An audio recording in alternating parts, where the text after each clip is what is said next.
Hello, hello. Thank you all for coming and for being part of this kickoff. I am so excited to talk to y'all about this campaign. We're actually going to be hearing from the campaign team. I believe the campaign director will be speaking with us. Super excited to be able to support this campaign. Um, so just sort of wanted to give y'all a little bit of a background about what got us involved.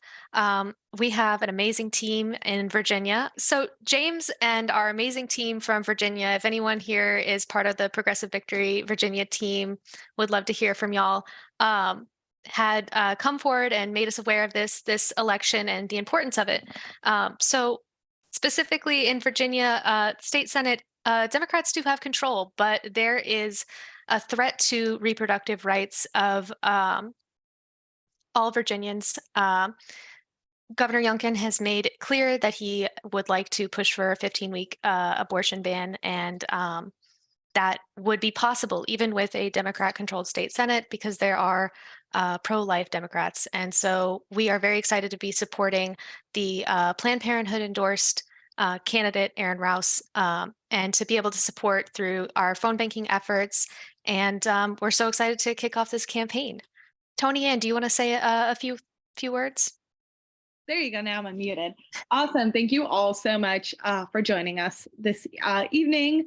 And Cameron, you really put a fine point on why this election is so important. But just even to like go further with that point is that we know that while Democrats hold the majority right now, it's 21 seats to 18 because of the vacancy at Kiggins left. We know that this is going to be a very tight election cycle. Some other facts that we know is that we have another special on the horizon here. We know that since it's pretty safely Democratic area, Virginia's 4th will send their first historic African-American woman to Congress, which is so amazing. But that means we're going to be down a Democrat in the Senate. So while we love Senator McClellan, she's going to do great work in Congress. That means our majority actually gets even tighter from here. So just like Cameron said, we do have someone who is pro-life in the majority right now. So that means after the special on February 10th, I believe it is, our majority is going to lose a seat and remain the one pro-life Democrat. So we know that Aaron is going to be the deciding vote here. And not just on that, I mean, when we talk about, or even just go further on that, Senator Chase proudly tweeted, or delegate, whatever she's in office, I don't like to give her much energy. She tweeted the other day all about how Youngkin's going to pass a 15-week ban, but she wants to go even further and create a total ban. So they're out here just tweeting their evil game plan right out there for us all to see. So we know exactly what they're going to do and why it's so important that we need to pause them. I'm getting a call from Ryan, so I will take a pause, but I'm happy to answer questions though about the campaign. Great. Yeah. And just to build on that, there are a lot of interesting special elections and elections coming up in Virginia. So I feel like I'm very excited to have so many people here to Progressive Victory to start off 2023 right with a win. We need to start the year off with a progressive victory and then just keep them rolling.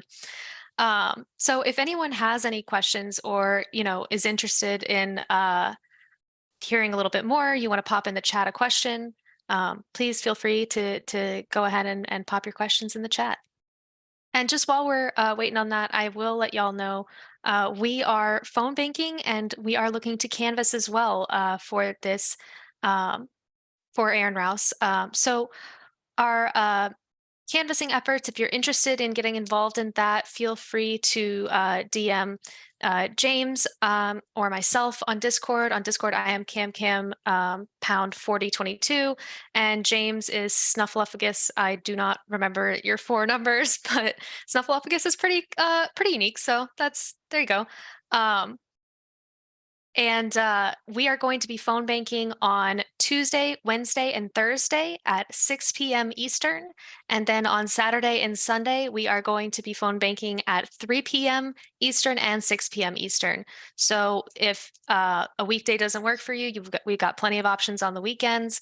But so we really need to get some signups for that. Our goal at the moment is to get 200 signups for these events. And right now we're making progress. We're getting there. We're chugging along. But if you are interested in signing up or you have time, I'm going to go ahead and drop a link to sign up to that in the chat while I let Tony Ann maybe answer some of these questions. Oh, there we go. So I'm glad to answer some of them, but because we have him on, I do want to pitch it to Aaron is here to give a little bit of bio and hear more about him. All right, there we are. I made it. Good evening, everyone. Thank you all for being on this call.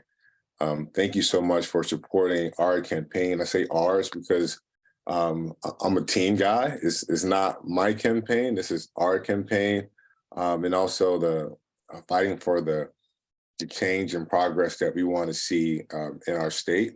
So, and for those who are out of state, thank you for dialing in tonight, zooming in, and supporting us here. I just want to briefly, quickly tell you just about myself and why I'm the best candidate for this seat, and why I support our issues that we have, whether it's voting rights, women reproductive health care, education, climate, affordability when it comes to housing, as well as an economy that really works for everybody.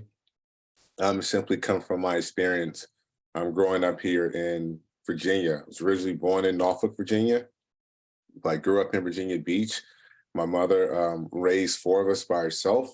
I am the middle child of the four. I have older twin sisters whose birthday is on Christmas Day, so their birthday just passed.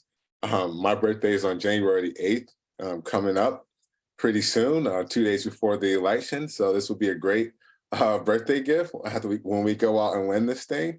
And then I have a younger brother who's 2 years younger. And my mother basically helped try to raise all of us by herself. My grandmother cleaned houses in the city of Virginia Beach to make money to help my mother with the birthdays and holidays and school clothes and everything of that nature.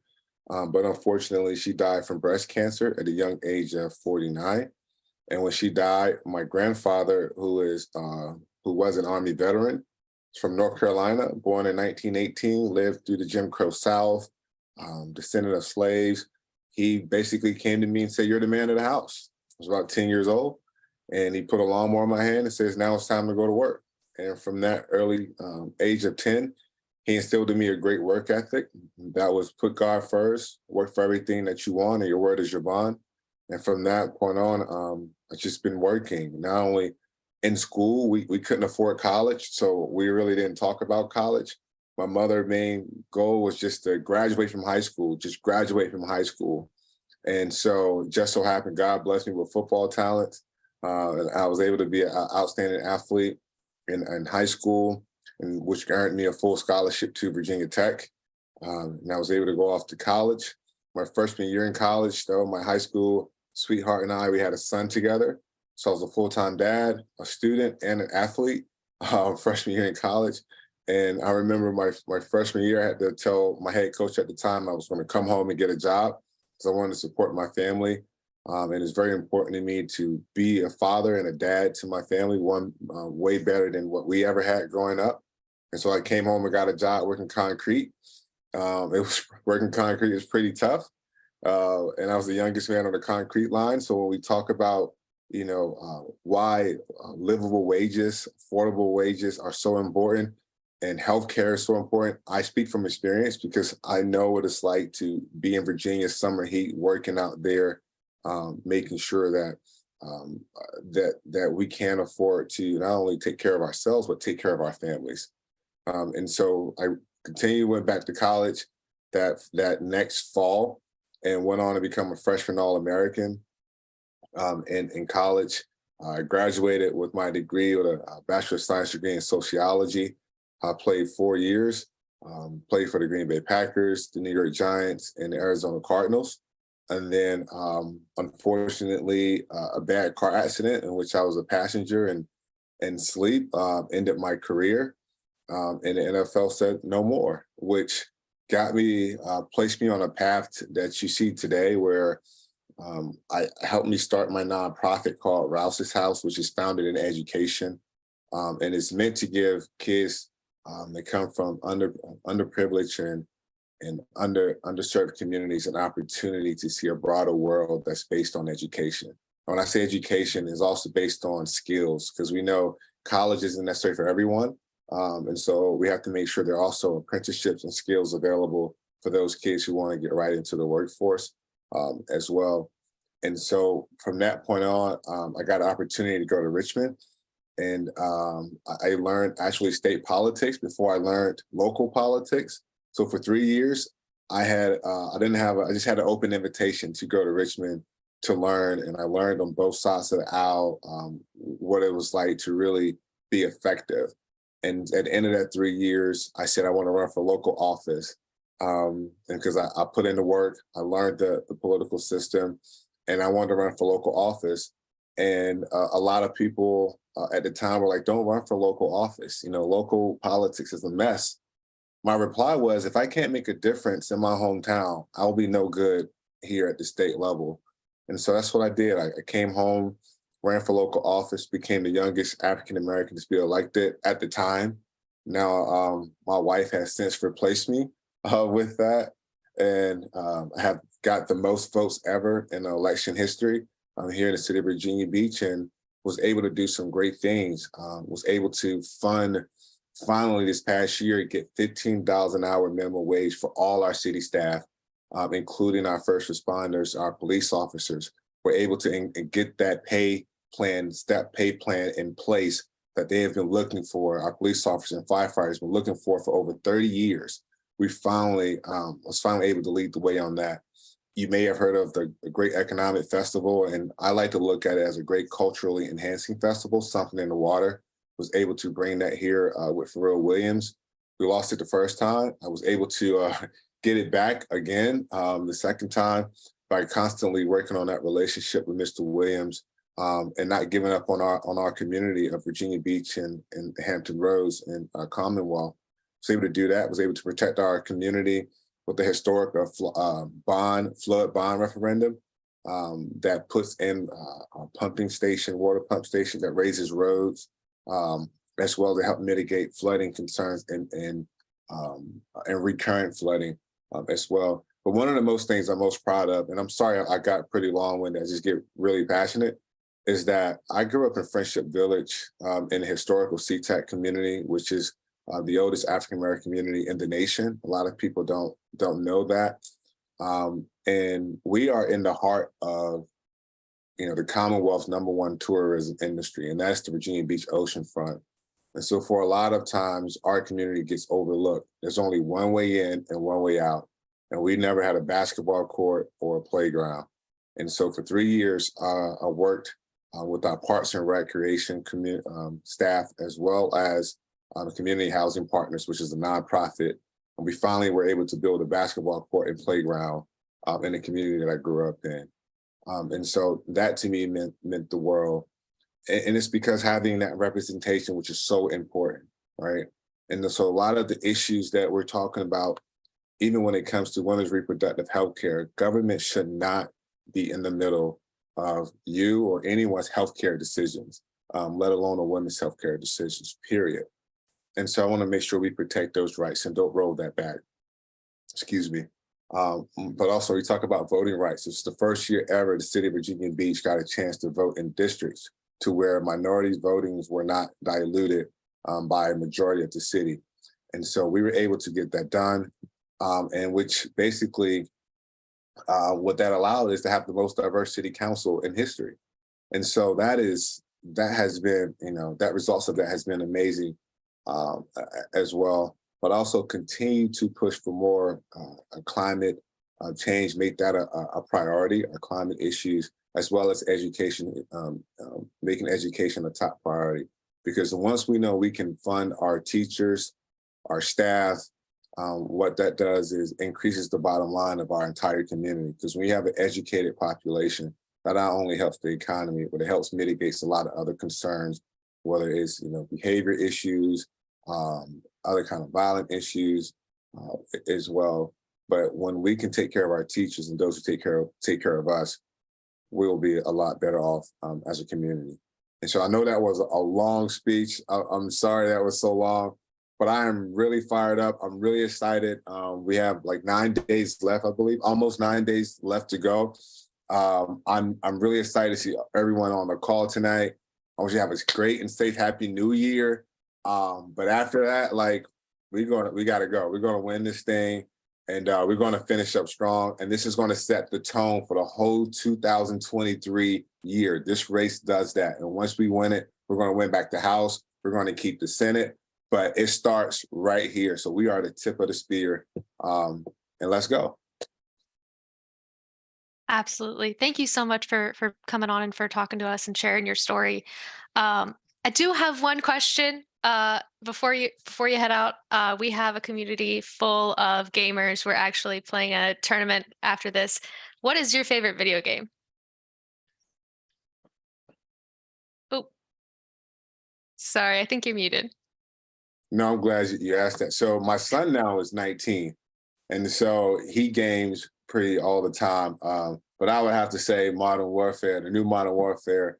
I haven't got a chance to actually play it as much, but the new Modern Warfare is pretty it's pretty good. I liked it when I wasn't as busy. I had a chance to play it. But Modern Warfare, and then what's that? The game where everyone it's like this big war plan where everybody just played against each other. I can't think of the game. Maybe someone knows, and we'll put it in there. The group chat. They had like Goku on there, and they had a couple other players on there. Like, I mean, someone could put it in the group chat, but Fortnite, maybe? Fortnite, yes, Fortnite Warzone. And so Fortnite Warzone could be a bit frustrating though, because as soon as you come in, somebody already, trying to take you out as soon as you come in the game. But I really like anime, and I'm glad you asked me this. So listen, the best anime there is, I'm gonna put everybody onto this. It's Naruto is pretty good, and everything, but Gundam Wing, like I'm gonna put it in the group chat. So if you all love like politics and and high action and drama, go watch Gundam Wing. Gundam Wing is phenomenal. It's from the 90s, but it's like it's hard. Hero you, and that's my dude right there. Troa, Patra, all those guys, Wolfie. I'm sorry, I'm geeking out right here, but I love it. That's it right there. You just fired up this community more than you ever could. We're all gonna phone bank extra hard now. Yeah, and Wing Zero is the best like Gundam suit there is. So you gotta watch that. Gotta watch that. Awesome. Thank you so much. Do you have time to answer some questions from the group? Yeah, let's do it. Okay, cool. If people want to raise their hands through the Zoom function in the bottom corner, there's the option for reactions, and then you can click that and then raise hand. Let's see. Sammy. Hi, I'm from Tennessee, so I can't vote in that election, but I'm curious what policies you're working towards in this election. Yeah, so that's a great question. Thank you for being from Tennessee, even though, this is like Virginia Tech territory. Always gotta go talk about my Tennessee Vols fans over there. But listen, man, I think the most important thing going into this session is women's reproductive health care. Truly, there are policies in which, I want to be focused on, and throughout my term, I'll be able to be effective in getting those done. But nothing is more important than what the Republicans are trying to do and overturn right now, and that's women's reproductive health care and voting rights. And so once and listen, they've already come out and said, make no mistake, this is going to be the major issue through this whole session. It's a shorter session. And so we have to make sure that we are solid on this. And so I will be focusing on that. But that's a great question. Thank you. Thank you, Sam. And Happy New Year too. All right. All right. Can I ask my question? Go for it. Before you start, Mr., can you pronounce your name for me? My name is Oladapo Oliinka, so just put Ola in front of everything. All right, cool. My question is a bit serious now. I mean, much of a downer. The big reason why I came today is, I want to get more politically involved. I was already part of Progressive Victory beforehand, but I personally am quite alarmed how the country is going because I understand what tonight we're doing is very important, but also I'm very alarmed that people aren't paying attention that the Republicans have, I'm going to go out and say, have basically lost their minds. Like they're openly doing things that is a threat to the country and democracy. And like most people don't seem to know or care. Like I read an article by the Southern Poverty Law Center the other, like literally last night about at their, what was it called? The Young Republicans Conference. And like a bunch of people in Congress and a bunch of people who were part of Trump's team were like hanging out with white nationalists and supremacists from here and Germany and Austria. And then like I'm watching that as a leftist person and as a Black person, and like it scares me because like we have like only a year from the next national election, and then like people like that are going to run for Congress, no, running for the presidency, and probably winning.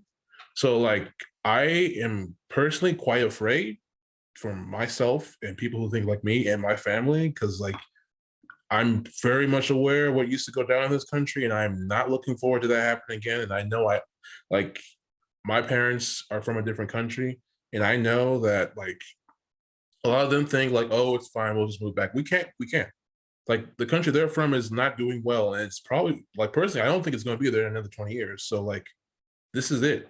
So like, if someone is that concerned, and like most of the people around them aren't following politics, aren't really worried about this, and then like you just like a person like me who follows politics and is continually seeing how this is going and is very afraid, like what would you advise me to do? Because like I've considered like joining like a Democrat group in my general area, but like what else can I do in this Sure. situation?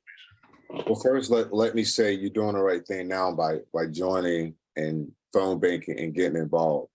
I think everyone should be alarmed, especially after what the events we saw with January 6th, right? And the work that has been done on January 6th. So I want to thank Congresswoman Lauria for all the work that she's done on that. And that's our local congresswoman who's been here. But you should be alarmed, but you shouldn't necessarily be alarmed to where you want to retreat or hide. You should be alarmed and steadfast to where you want to go out and recruit as well. But one of the ways you would want to recruit is not on party identification. You have to meet people where they are. And, you know, we live in a country where obviously we have social media, and the media hypes everything up to where your true message can be distorted, right? But when you get to connect with people, when you talk about the issues, and once you talk about the issues, then you can bring, hey, I'm going to be on this phone banking call tonight to support this great candidate. Do you mind joining? And allow for them to see for themselves. But it's not enough for us to just, you know, get involved ourselves. That's the start. But we have to start bringing our friends. We have to start bringing strangers who will become friends. We have to start being more outgoing because as we see, I believe Senator, the late Congressman John Lewis said, you know, it's only democracy if you can keep it, right? And so we have to fight for it. And fighting for it means putting in the tough work. That is why today, and even when I ran for office, I knocked the doors, I put up the signs, I stand outside of Chick-fil-A, hand out material, I go everywhere.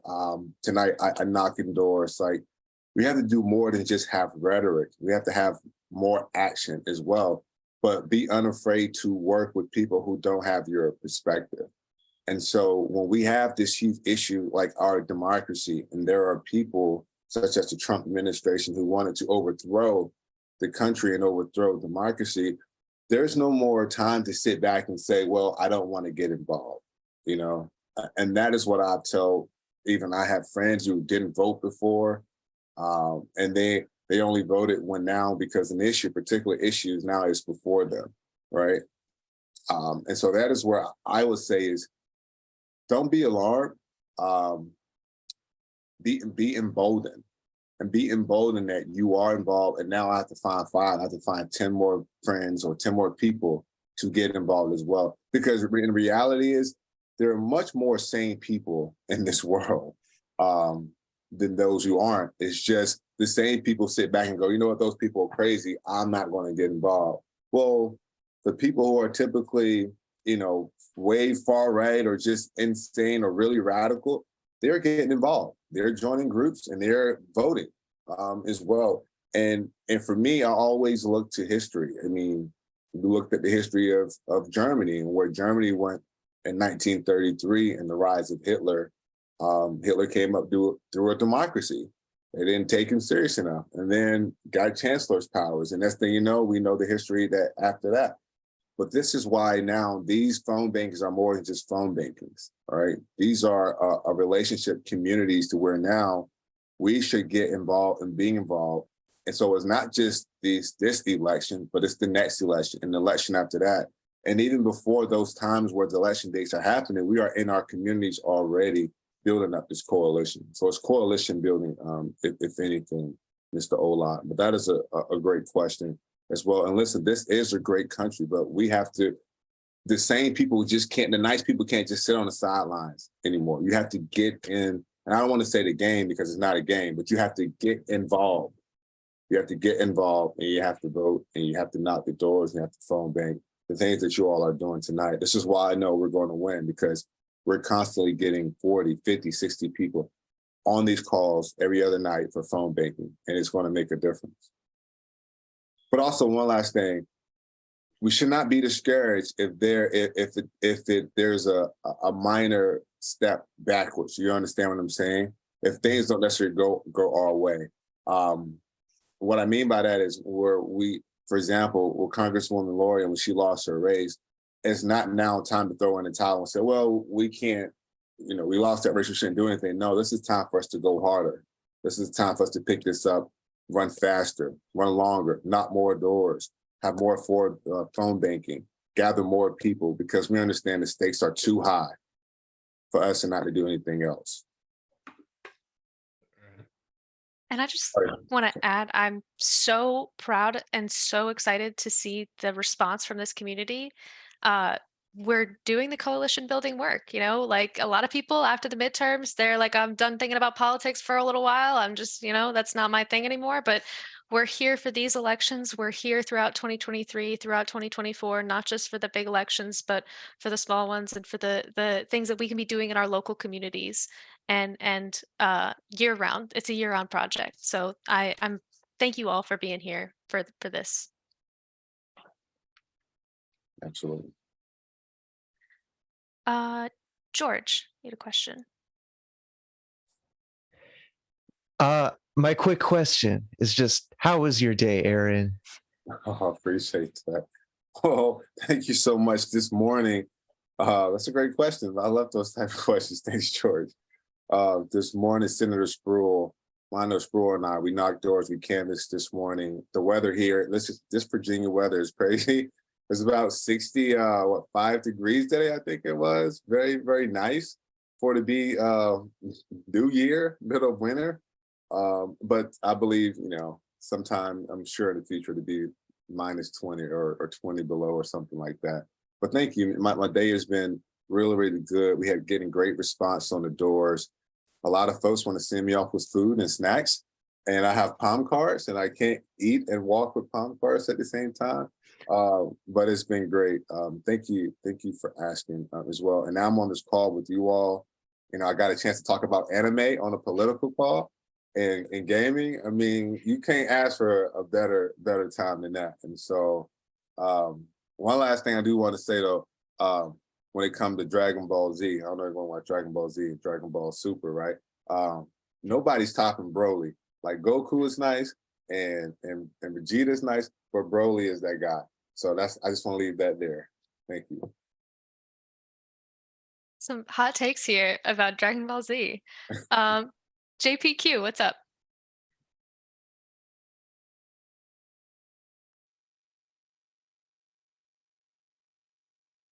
Oh, can't hear you. You are unmuted, but we cannot hear you.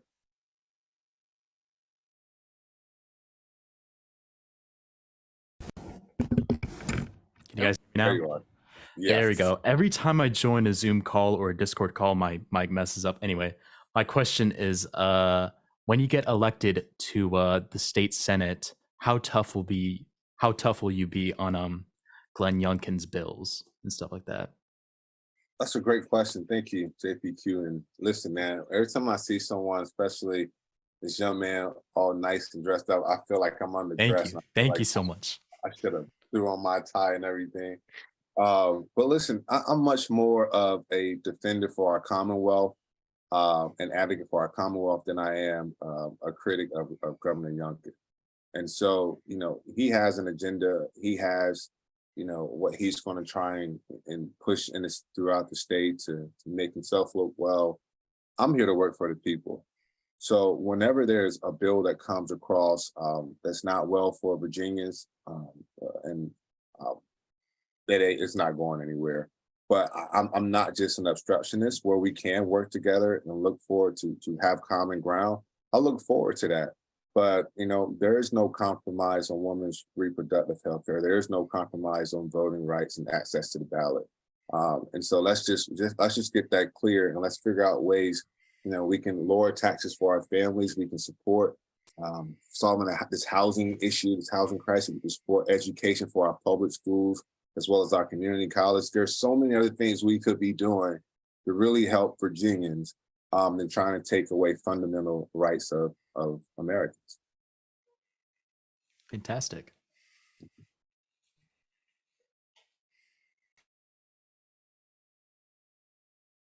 Let's see. Jaquandre, please correct me. I got you. Hello, my name is Jack Windray. I'm from Michigan, but I'm really excited to help phone bank for this event. And I relate to that Virginia weather has every 2 minutes weather changes in Michigan. But when it comes to my questions, I have two actually relating to a previous question. The first question is in regards to what we see in Alaska with how they implemented ranked choice voting. It got the least conspiratorial candidates to win, like how they got Mary Pattillo to win in the House, and Lisa Murkowski to win in the Senate. Even though she's a Republican, she was the least bad Republican, if that says anything. So I'm always just wondering if would you be interested in implementing or supporting a policy like that if it ever reaches the floor? And ranked choice voting, you said? I just want to make sure I get that right. Yes. Okay. All right. Yeah. And second question is a simple question. What's your opinion on public transportation, and what would you plan on doing if you when you get elected? What was your second question? I'm sorry. About public transportation, and what was your ideas of it once you get elected? Both great questions. Thank you, man. So I hope Michigan. My good friend Charles Woodson, huge Michigan guy. That's his squad day in, day out.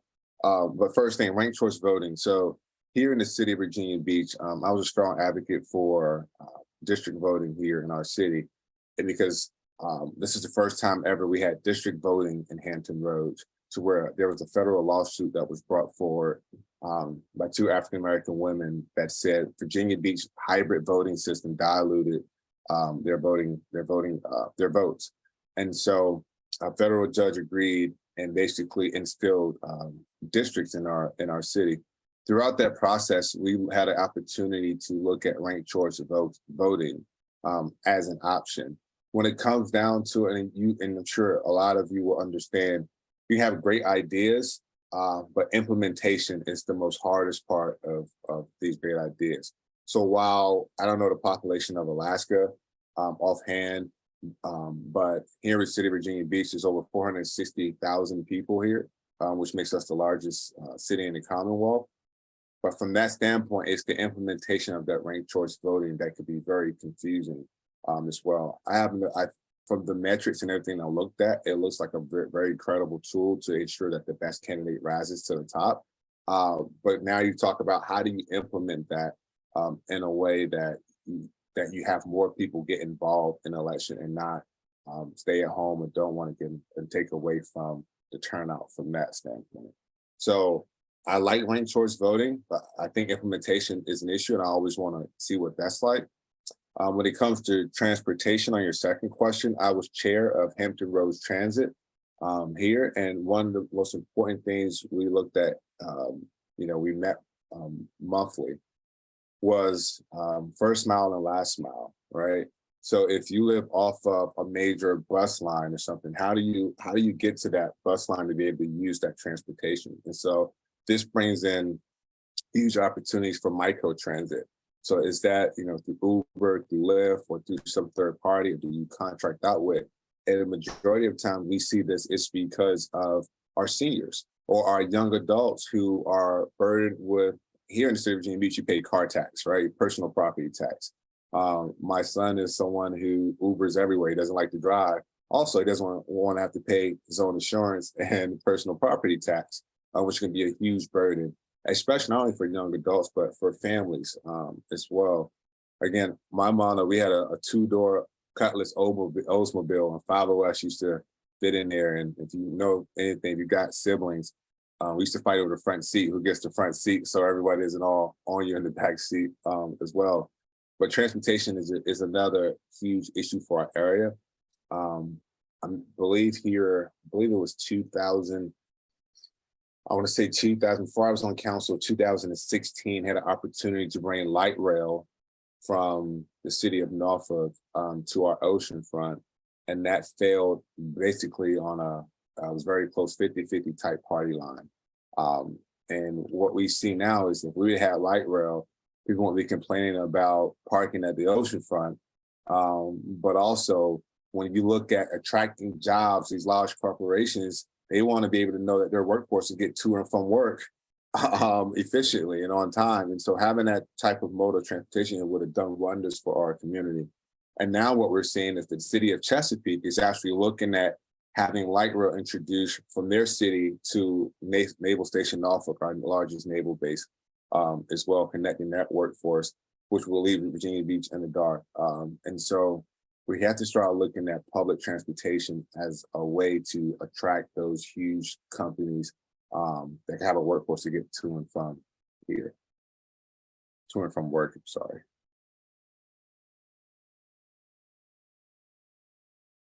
Awesome. I think we're just going to take a couple more questions and then shift on over to our phone bank training. But so far, anime lover, train supporter, you've won over this community. But last two questions, Dennis, what's up? All right. Yeah, so I actually live in Norfolk, and just want to know, like, if there's what else can I do to help directly, I guess, in the area.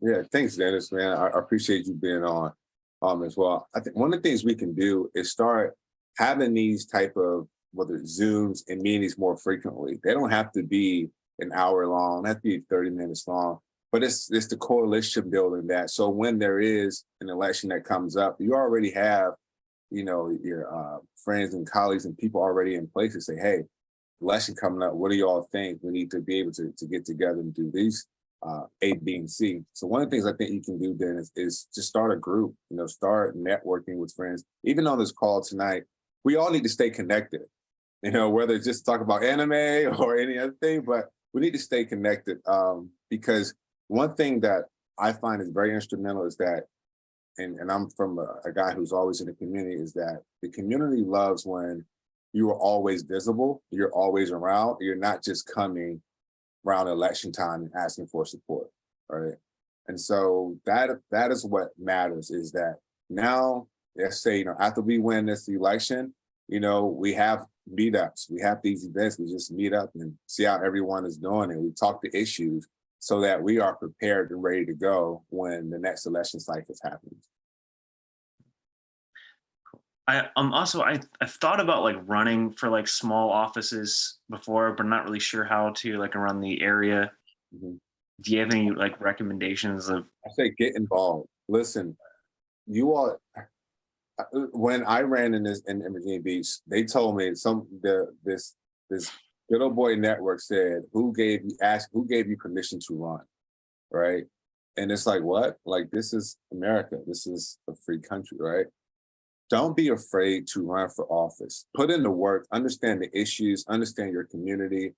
But we need more good people stepping up and running for office. You are more than capable. Once you put in the work, before I ran for office, I felt like I needed to learn more because the stakes are too high to just jump into something, especially when you decide people's lives as well. You want to be well studied and prepared. But that's what it is. You know, put in the work and then run. Don't be timid about running. You understand what I'm saying? And there's more ways to get involved in running for an office. There are committees, there are commissions as well. There's putting groups together like this to phone bank. There's being seen. Most people don't like the public eye and public scrutiny of being on them all the time. And I know why, just from playing professional sports and playing in West Virginia, Morgantown. But listen, you can get involved, man. You are fully capable. And so I would say it's all about your level of comfort, but don't think for 1 second you aren't capable of running for office or doing it. Thanks. Awesome. I'm gonna go ahead and throw our last question over to Camille. And Camille, I don't want my computer that I got, it's on 5%. And so if it cut off, I'm gonna try to sign back on. So on my Trying to phone. get to the unmute there. Do you hear me? Yes, ma'am. Okay, great. Thank you. So I really, really want you to be elected. And I've done a lot of canvassing and phone calling in the past. I'm from Richmond. I want to know, given that I have a limited amount of time between now and your election, what is the best way to spend that time? To spend, say, 2 to 4 times on the phone, or just spend one day to come down to Virginia Beach from Richmond and do some canvassing? I think I would say come down and canvas, but also efficiency with the way the time schedule is. Phone banking is so important, and every single vote is going to count and matter in this election. And so it also comes down to what you're most comfortable with as well. I think the fact that you can spend 2-3 hours phone banking, that's going to pay dividends on January the 10th, right?